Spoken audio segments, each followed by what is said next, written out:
All right, well, we'll go back to a lot of these issues later on about the technology and partnerships and so forth. But what I want to do now is I want to move on to regulation, because Mark, you mentioned very much about it's complying with a regulation that's costing a lot of money in terms of compliance.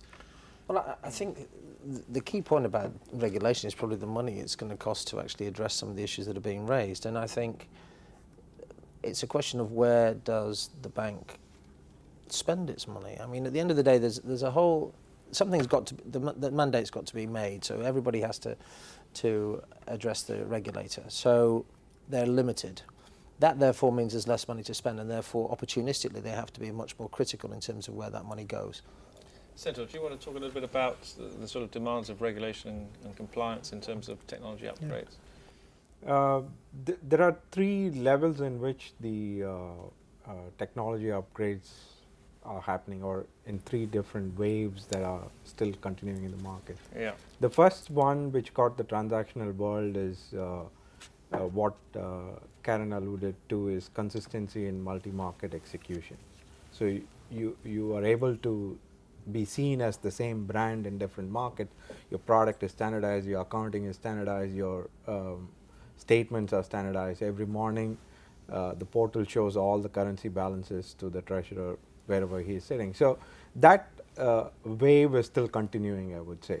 Originally, when they were looking at proposals, these are the kinds of figures that Standard Chartered came up with, that major economic disruptions from Basel III would be a 20 to 40% increase in pricing, a 6% reduction in trade finance capacity, a 1.8% reduction in international trade flows, and a 0.5% reduction in global GDP. So, Karen, I know that you feel that things have improved a little bit since then, but could you tell us where we are with the whole trade finance debate and why the regulators at the outset seem to be getting it so horribly wrong? I think we haven't solved those issues yet. I think there has been very constructive debate, and there has been an enormous amount of information sharing and willingness to listen.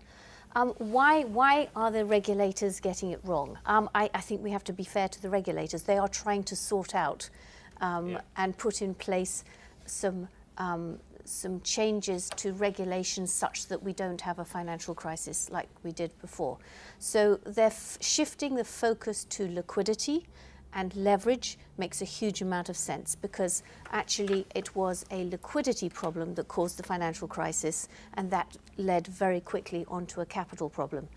I think what we see is that the Basel III changes will add to some problems that already existed within Basel I and Basel II. If we look at the economic capital that is put towards trade finance, and this is economic capital which has been approved by all the regulators through our advanced models, certainly in our case it's about a third of the regulatory capital that needs to be put towards trade. Now if you then add on... Under all Basel, or just Basel III? Under Basel II. Under Basel II, okay. Which will be added to by Basel III. So by the time you add, if you put in the cost of the capital and the liquidity and the leverage, we estimate that we could be looking at 4 to 5 times the economic capital against trade.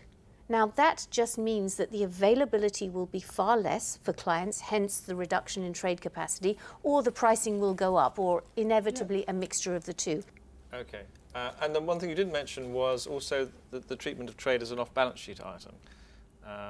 Yes, that comes into the leverage in terms of the correlation factors that are used. Interestingly, and Brian and I have worked very closely on this, is because this is an industry issue, is that we weren't very good at collecting industry data on the behavior of trade. And last year, ICC and ADB worked together to do the first cross-industry analysis of trade behavior. And what they found is that the transfer from an off-balance sheet item to an on-balance sheet item was much lower than has historically been assumed. So we're working very hard as an industry to get that data more regularly, collected more regularly and available so that we can work with the regulators to see if they will adopt those. Okay. In fairness to the regulators, I think their stance has been that if you as an industry can give us the data to prove what you're saying is Absolutely. correct, we will listen to you. Absolutely. Yeah. But don't just come to us and tell us we've got it wrong, prove that we've got it wrong. And so the effort that Karen's talking about that we've been engaging in as an industry, and this is an area where Yeah. cooperation is clearly appropriate, we're collecting data across the industry Yeah. so that the actual amount of defaults around trade are known over Yes. a long period of time so they can effectively be incorporated into the regulator's analysis. On the trade subject, I think there is a willingness to listen, Yeah. in part because, if you like, the political elite, the G20 or whatever, see trade as a major area for kickstarting the world's economy post the crisis. Yeah. Well, And well, to in a make way, that sure was it why it's conti- surprising when we got these kinds of proposals. Yeah. And so I think from a political point of view, there is a desire to make trade easy to operate, make it more efficient, and to make the flow of capital going into trade, to give it a priority, if you like. And that's why I think the regulators, if we are good as an industry in giving them the data about the real loss activity around trade, they will listen to it. Absolutely. Okay, but collecting data takes time, doesn't it? So. Well, it shouldn't take that much time. What we've never done in the past is cooperated to collect this data in an effective way. World trade's been going on for a very long period of time. We all have in our own organisations, you go back to the Asian crisis, for example. We've got all of the data Yes. on the Asian crisis about how much money we as an institution lost during the Yes. Asian crisis on trade. And I'm sure Standard Chartered and Absolutely. other banks have the same, right? It's just a question of putting all that together. Yes. And we haven't done it as an industry before. All right, well, you mentioned SEPA. That's the other sort of key regulation, isn't it, that has been causing so much angst. And, we've had so much discussion about it, and we don't really seem to have got that far with it. The take-up's very, very low, isn't it? And so far. But I know you feel it's very important. Well, it's going to happen.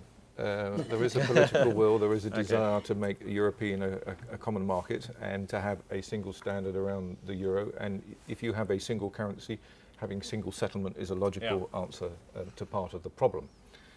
So it's going to happen. I think everybody's always known it's going to happen, but what's not happened is that the parties have got agreement to when it's going to happen.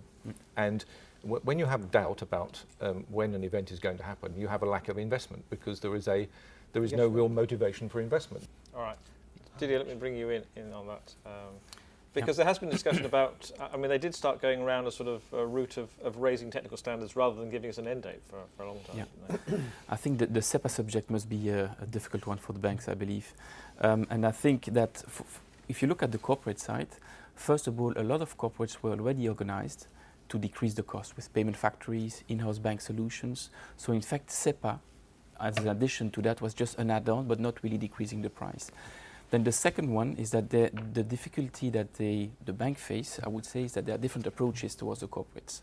Some banks said to the corporate, you know what, don't change anything. Just provide me your data, just provide me with just an extra field, which is the BIC and the IBAN, and I'm going to do everything for you to make it SEPA compliant. So they didn't do the investment on their side because the bank was doing it for them. And then you see different banks where some of them will do that, others will not do that. Certain will do that in certain countries, others will not do that in other countries.